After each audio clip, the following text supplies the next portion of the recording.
All right. Welcome to the Viking Age podcast, the official podcast for thevikingage.com, where we cover the Minnesota Vikings. I'm your editor, Adam. I'm your host, Adam Patrick. I'm the editor of the Viking Age. And I'm joined, as always, by Chris Schad, who writes for us here at the Viking Age, as well as zone coverage. And bring me the news. If you're watching on YouTube, make sure to subscribe to our channel and like this video. We greatly appreciate that. And then follow the Viking Age on Twitter and Facebook. And then the audio version of this podcast will be available in the morning on Spotify, Apple Podcasts, iHeart, wherever you get your podcast. Excuse my voice. I'm a little under the weather. The sickness has been going around my home, and it's caught up to me. So I will be consuming cough drops throughout this show, but that's what you got to do. Before Play we and get hurt. before we get started, I just wanted to wish a very special happy birthday today to Mr. Fred Smoot, known mostly for his off the field antics during his tenure with the Vikings. I think he was only with the Vikings for 2 seasons, but yeah, very memorable, very memorable 2 years with the Vikings. So happy birthday, Fred Smoot. Hope it's a good one. Very close to my birthday, which was on Friday. So Right. it's nice to know we technically share a birthday week if you go out the other way. Maybe you guys should celebrate it on a boat or something. I do have a pond in my backyard now.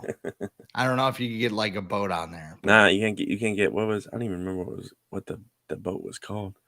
I don't know. Oh God, I can't even remember. I should know it because I've seen the documentary, but yeah. First off, before we get into some kind of significant Vikings news today, is something that happened over the weekend. KJ Osborn on Twitter.com kind of responded to a fan who labeled him as a quality receiver, or not a quality receiver. I'm sorry. And KJ kind of responded and was like, can you, what exactly is a quality receiver? And this guy tried to like backpedal and everything, and it just didn't work out. And the Vikings official account got involved. The Caleb Evans got involved. Josh Metellus, a bunch of other players. And it was an interesting time this weekend on Vikings Twitter. I'd call it a gong show, to be specific. To say the least. What is KJ Osborn in your mind? Is he a quality receiver?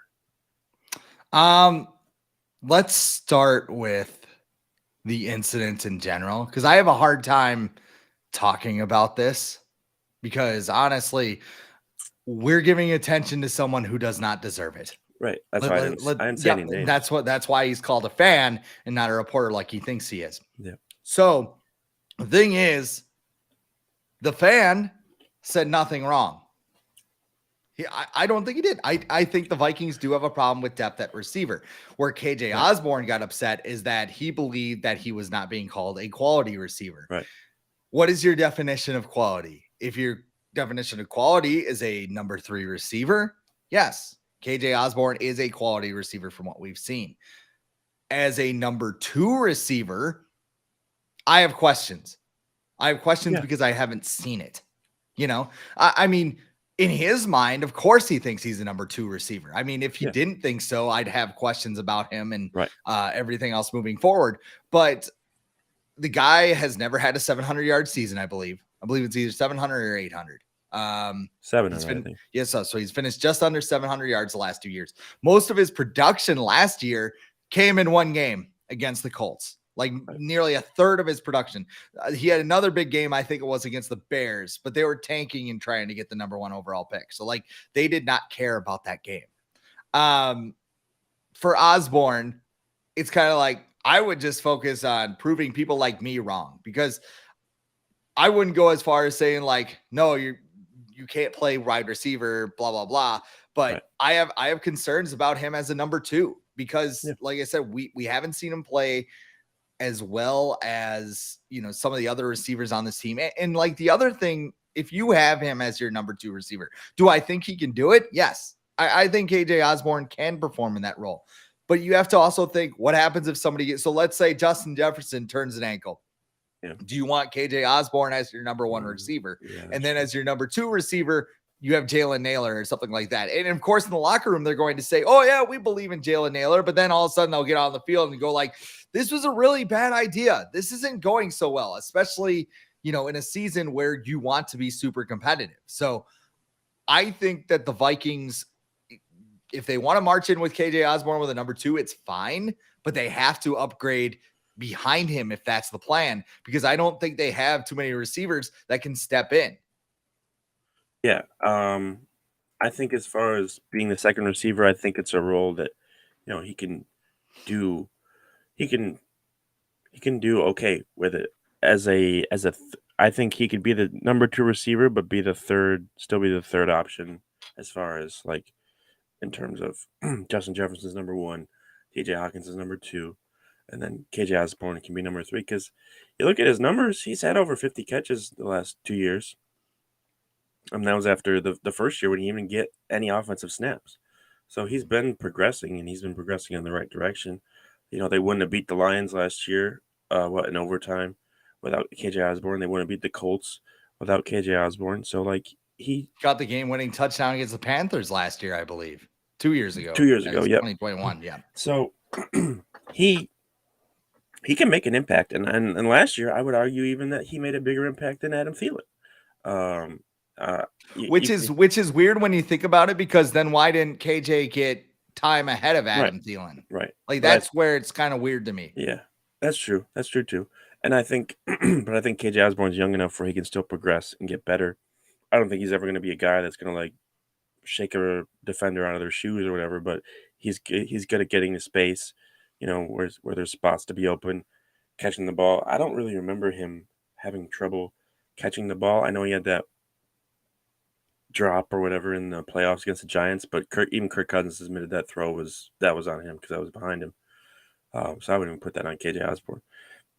But yeah, as far as number two receiver goes, I don't think I think the Vikings might be approaching the draft with receivers similarly to how they're going to approach it with quarterback, where if there's a guy that they like, maybe they'll trade up a few spots and get him. But if there's receivers still on the board at 23, and they're like, oh, we need a receiver, we got to draft one no matter what, I don't think they're going to do that. I think, they know what they have in KJ Osborne. They know what they have in TJ Hawkinson. They have Justin Jefferson already, obviously.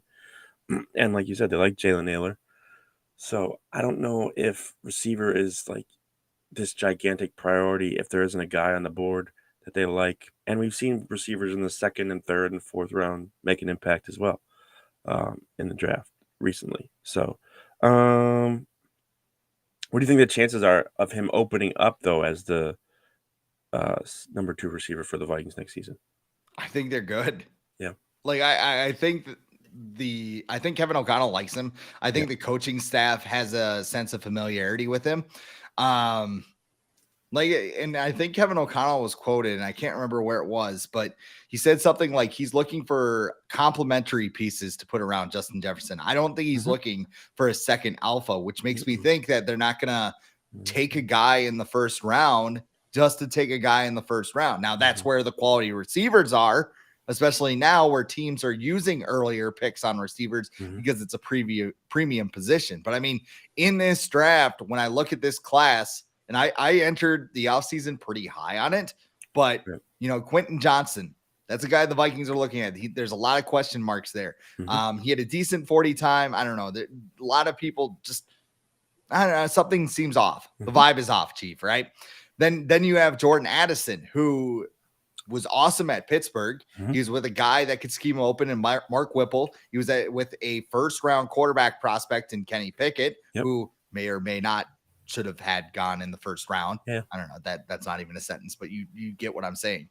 Like, there's just a lot of prospects that have that but. And you always have that, but it seems like a bigger but than in previous years. So if the Vikings wanted to go into a season with KJ Osborne as that number two, like I said, that's fine. You have to bolster what's behind KJ Osborne in case of injury, because Jalen Nailor can't come in as your number three.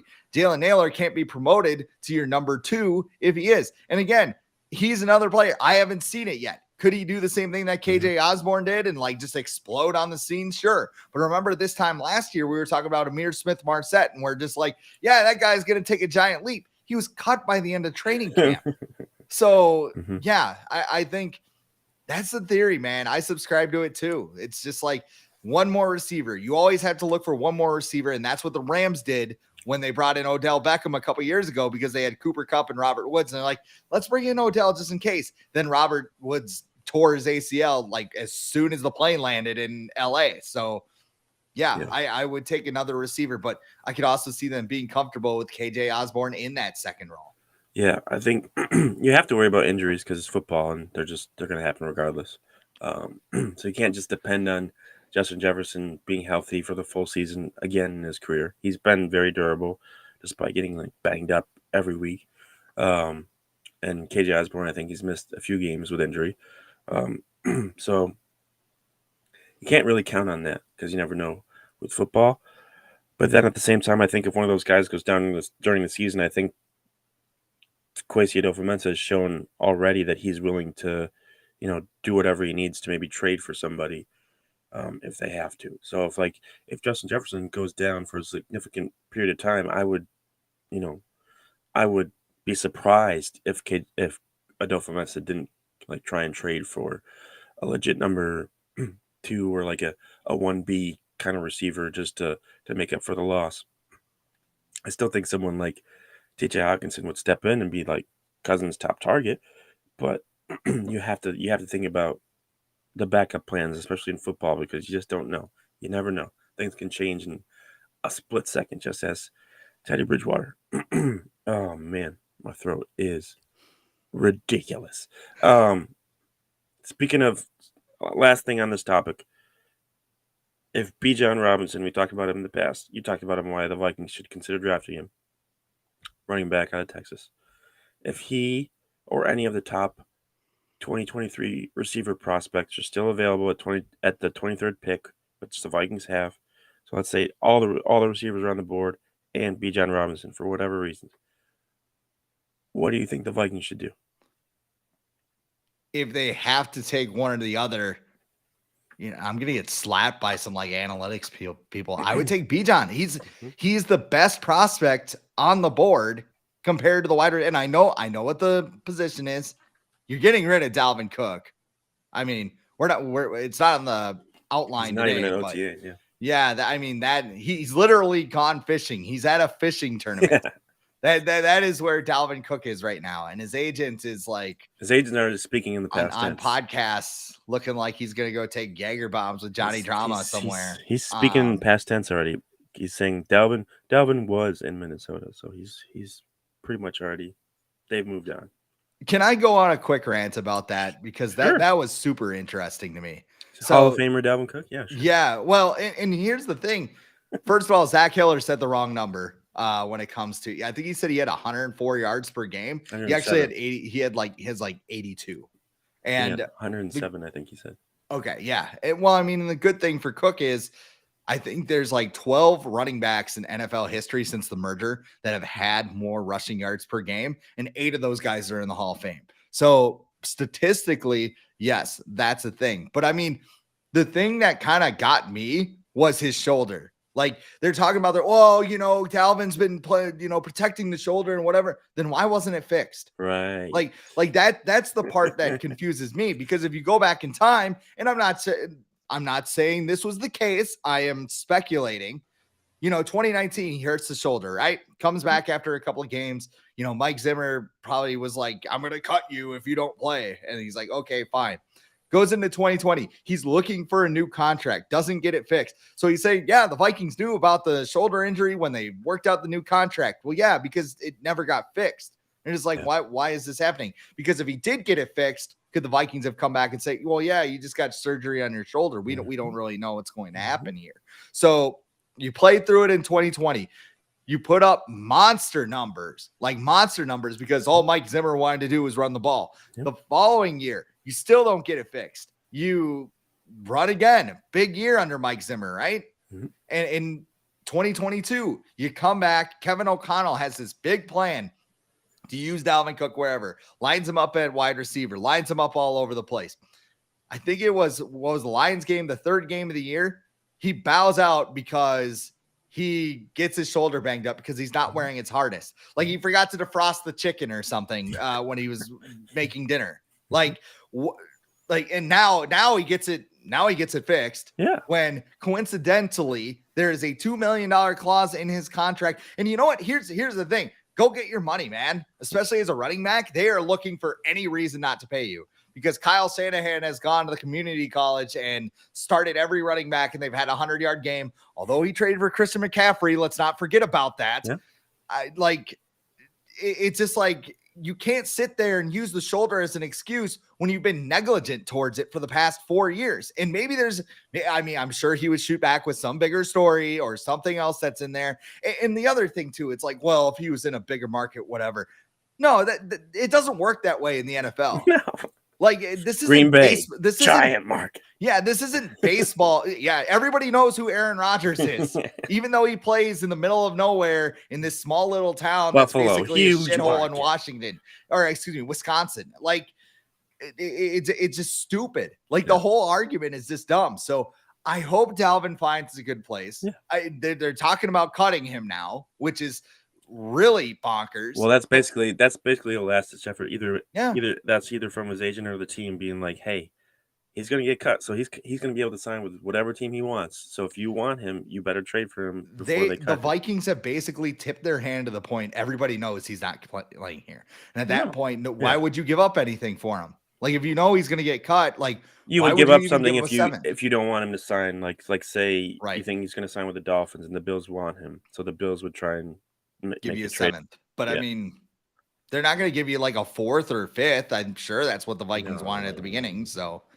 I don't know. I just thought the whole thing was really interesting. And I will give Mr. Hill credit. He did say 107 total yards. Dalvin's average. Okay.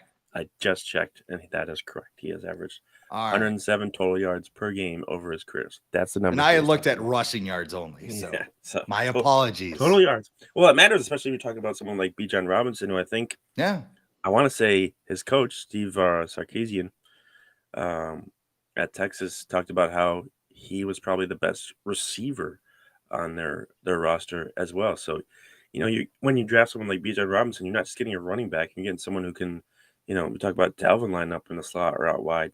Bijan Robinson can, if KJ Osborn or Justin Jefferson goes down, he can make up for that, that absence as well. If you add someone like him to your roster, I don't think he's going to be there at 23. I think somebody's going to want to get him because he's just too talented, and at the price that you can get him right now for the amount of production, the immediate impact that running backs make as rookies, I think his value is just too high to fall to 23. So that's it on KJ Osborn. So today,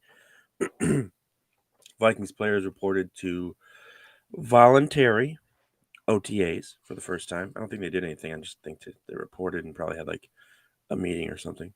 But it's like what is it in college? Like the first day you go, syllabus day.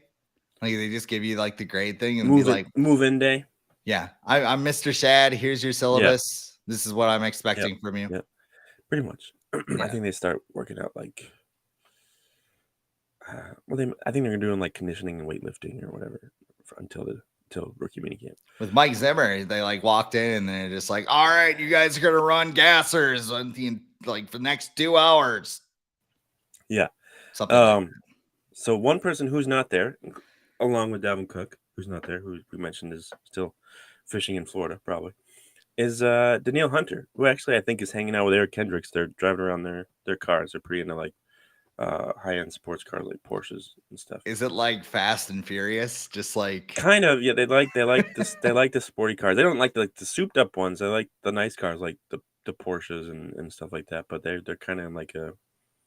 I follow the two of them on Instagram. They go around like looking at high-end cars, and so he's probably doing that because Danielle Hunter is not at voluntary Vikings OTAs, and he's not expected to be there, according to ESPN's Jeremy Fowler today.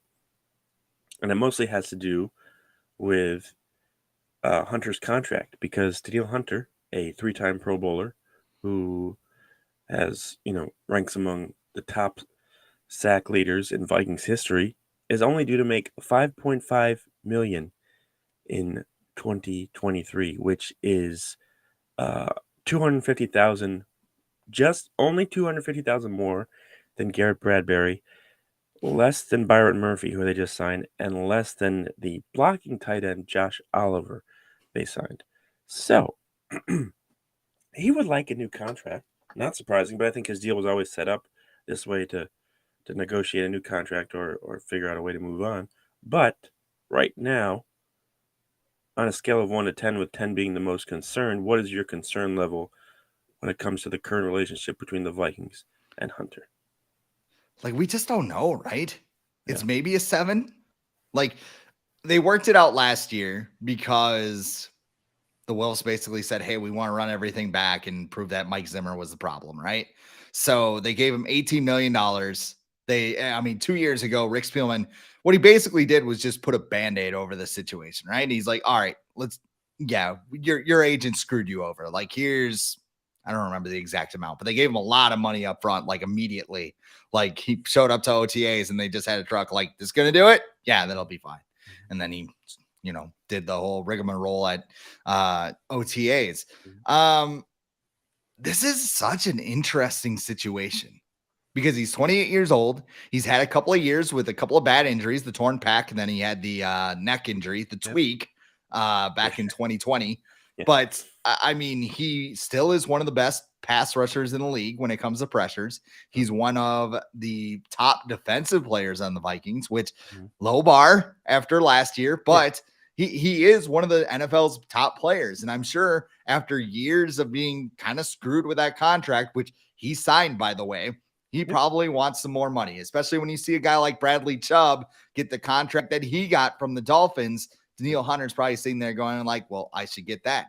Von Miller too. He's 33, 34, got a 6-year deal from the Buffalo Bills. I know a lot of it's a lot of funny money in the back, but I mean, he still sees that and goes, yeah, I would like that, please, because I am one of the best players on this team. So at that point, you have to ask yourself, what is the time horizon, in Kwesi's words, that they're on? Does a 28-year-old edge rusher who probably has 2-3 years of good production left, is that player worth giving a top of the market contract to? Because I'm sure that's what Hunter's going to try and get, is a top of the market contract. If the answer is no, you try and trade him because he's one of your best trade chips. And again, you need picks, especially if we're talking about this whole, are the Vikings going to trade up for a quarterback thing? If you're going to trade up to 3, you got to get some draft capital to build around that quarterback because there's a lot of holes on the roster. So 7 seems high, but it seems legit because we just don't know what's going on over there right now. Yeah, I would say it's a 6 because I think we all knew this was coming. Like, no one's. Jeremy Fowler sent out this tweet, and I don't think anyone was like, "Oh my god, like he's not Bombshell. going to he's not going to OTAs." Yeah, oh my god, he's getting $5 million a year. He's not even getting double digits in cash this year, and he's worth more than that. Everyone knows that, so it wasn't very surprising. But yeah, he's getting up there. He's in NFL wise, he's getting up there. He's 28, which is 7 years younger than me. So obviously, he's getting up there in football age, not real life age. He's finally getting up there too. It's like there was like a 5-year stretch where it's like Danielle Hunter's only 24. I think he was 20. I think he was 20 when he was drafted, right? 20 yeah, he was super young. Like he literally, I think he turned 20 that October of the year he was drafted. So he was drafted as a 19-year-old. Right. So that might be wrong. Maybe it was 1 year up, but I mean, either way, he's been in the league forever and he's still only 28. So he's got that going for him. So he's probably worth like another decent contract. But yeah, if you're the Vikings and you're in this position where you're going to have to pay Justin Jefferson, you're going to have to pay Hawkinson, you got to pay Darisaw. Do you really want to invest, another lucrative extension in a 28-year-old pass rusher who has a history of, getting significant injuries in the last 2 years? I think what Kevin O'Connell and Kwesi Adofo-Mensah have done maybe or at least try to do, is model themselves after kind of the Belichick style of not keeping guys longer than they should, like getting rid of guys before they end up becoming a problem. They didn't do that with Thielen. They didn't do that with Kendricks. So I'll give that to them. But they kind of did it with Patrick Peterson. They could have brought Patrick Peterson back. He played decent last year. They could have brought him back and signed him to a cheap deal, but he's getting older, and you're not going to give money to that guy. You got younger guys that need experience and playing time. So, if the Vikings move on from Hunter, I wouldn't be surprised. I think right now he's the best asset they have trade-wise that they can get between him and Dalvin Cook and Zadarius Smith. I think Danielle Hunter can get you the most in return. And I don't know if investing in him at this point in his career is smart when you have so much other things to do. So are the Vikings better off trading Hunter, this year or signing him to an extension? What are your thoughts on that? I think they're better with him than without, but what's the plan for this year? Right. They talk about how, we want to compete. We don't want to do this whole tanking thing that Chicago did. But I mean, like I said, Hunter's going to get a lot of money. It's going to be north of $100 million, like whatever it is. And I mean, that might even lower the trade value that you get back. Like what do the Vikings want to do? If they want to treat 2023 as let's just throw it out there and see what happens type of year, because that's what it seems like they're doing, right? With all these cuts. Like if they're thinking about, going back to Dalvin Cook, if they're thinking about trading Dalvin Cook or just straight up cutting him, it's clear they are indifferent on 2023. I don't want to say they don't care. I don't want to say that they're tanking. I just want to say they're indifferent because, you would want to get something back in return for Dalvin Cook. And if you're just like, all right, we're sick of this guy, let's just get rid of him, you will have an eye towards the future, whether you want to admit it or not. And maybe that means, okay, we won 7 games this year. The Wolves seem upset, but we can retool. We're a little bit higher up in the draft. It's going to be easier to trade up for a quarterback in a better quarterback class, as well as people are predicting. Like, all those things have always next year is a better quarterback. I know. And then we get there and we're like, well, wait until you see next. Like wide receiver class. We just got done saying this, right? We looked at the wide receiver class. Everybody's like, yeah, there's some studs. And then it got here and we're like, next year, Marvin Harrison Jr., ready to see. That dude's a stud, though. He's good, though. Yeah. I think they asked, what is Terry Robisky? Is it Brian or Terry that's the elder one? Terry, because he had a kid that was in the NFL, but I know the last name is Robisky, but he's been at Ohio State forever. And I guess they asked him, they're like, who's the best receiver you ever coached? And he didn't even think. He's like, Marvin Harrison Jr. And he's still got a year left in college. Well, so better than David Boston. Oh. David Boston. I remember reading about David Boston and like the article was like, yeah, he's got his nipples pierced. And I'm like, people do that? And then he's got he had 2 different colored eyes and he was just like this roided out, Madden created player. And then his body just exploded because he was on roids. And he got suspended. Yeah. For PEDs. Surprise. Yeah, I actually think the Vikings would be better off trading Danielle Hunter. I think, just he's gonna want a bunch of money. Like you look at the top 10 edge rushers in the NFL, they're getting at least $20 million a year. You're gonna give him $20 million a year when you have a bunch of other stuff to invest in? And I think the Brian Flores defense, yes, Danielle Hunter would be awesome in it. He would be great. But I think that's the style that Flores runs, where everyone's aggressive. You don't necessarily need a bona fide stud edge rusher, because you're gonna rush more than just 4 or more than just 3 when you're blitzing in Brian Flores defense. So Danielle Hunter might get better numbers in Flores defense, but I think the amount of money that you're investing in him, I don't think you're going to get that return that you think you're going to get from Hunter at his age and at his point in his career. I think you're better off trying to trade him, see what you can get. But it sounds like the Vikings want him back, but obviously at the same time they want him back at the right price. They don't want to mortgage their future in a guy who probably doesn't have that many years left in the NFL. Moving on to the last topic is the Vikings actually adding someone in free agency. His name is Joejuan Williams, former cornerback of the New England Patriots. He missed the entire 2022 season with a shoulder injury, and he was drafted by the Patriots in 2019 in the second round out of Vanderbilt. I believe he's like 6'3", 210. So he's got some size, but he struggles in pass coverage. He's a good tackler. He's kind of struggled, and he was drafted the year that Brian Flores went to the Dolphins. So Brian Flores didn't get the chance to coach him. He might have had a hand in scouting him like during the season before before he left for the Dolphins. So there could be that kind of thing. And they ran a similar defense in New England when Flores left anyway. So he's familiar with some of the stuff that he runs. But is this signing, do you think, just a camp body, or do you think maybe he could actually kind of make any sort of impact for the Vikings in 2023? It's one of those signings that's like a coach comes in and he just wants his guys who know his system, right?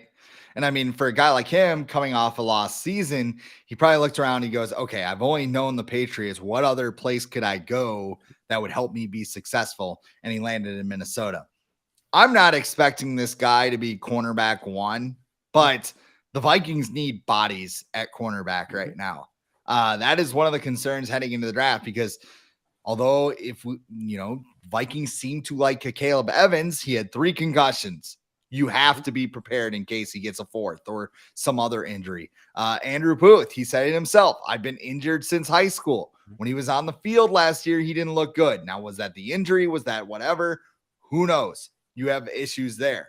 We joke about Chris Boyd all the time, but that's another body. That's another player that could have marched in. Special teams. You lost Shannon Sullivan. You just got done saying Joejuan Williams tackles well.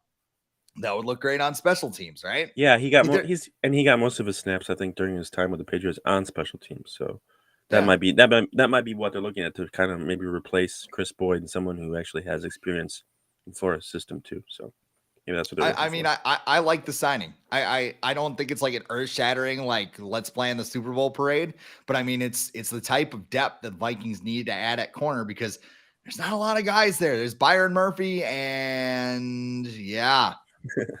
He's a big guy too, 6'3", 210. That's big for a corner. Mike Zimmer would love that. I think he only runs like a 4.64, so he's gonna get burned if he's like in one-on-one situation.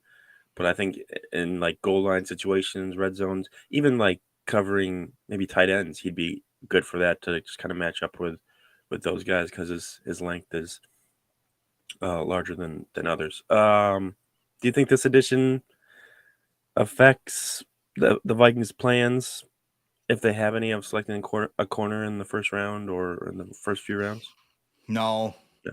If they want to take a corner in the first round, they're going to take a corner. Like I said, I think this is more of a depth signing than anything. We'll see. I mean, what are we now? 10, 11 days out from the draft? Less than 2 weeks. I'm starting to see the light at the end of the tunnel. Like, yeah. I'm exhausted.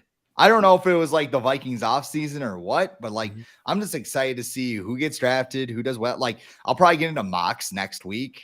Like, that'll probably next week. You're gonna what in a 2024 mocks? In the way too early 2024 mock. Yeah. Wasn't there one like a few 7-rounder by Dane Brugler today, who is awesome. So like, there are different types of mocks that I pay attention to. Dane Brugler is one of them, because he's got the Beast, which is like this 1,000-page like scouting notebook, and it's awesome. Who has the freak list? That's Feldman. Bruce Feldman. Yeah, he's got the freak list. But like, Dane Brugler's got the Beast, and like, there's this like information on like, if you want to know what like a prospect did in middle school, it's in this thing. Like, it is awesome. I love it. So, and he was also kind enough to help me out with a story. So I got to give him a plug. I was just thinking of, before you brought that up, like the way too early mock drafts a couple years ago, and they did, I think Mache did one, and he had like Mitch Leidner as Mitch like the Leidner. first round Go pick. for legend. First round pick. Oh man. And every Gopher fan was like, "What are you doing, man?" And he's like, "Come on, man. This is I'm doing this thing a year out in advance. What do you want from me?" Like even Dave Brugler's mock at the beginning, he's like, "Yeah, I didn't do trades, but I like just mapped out 239 picks. Like, calm down." Yeah. More and more, I think the Vikings are trading down. Yeah, I agree.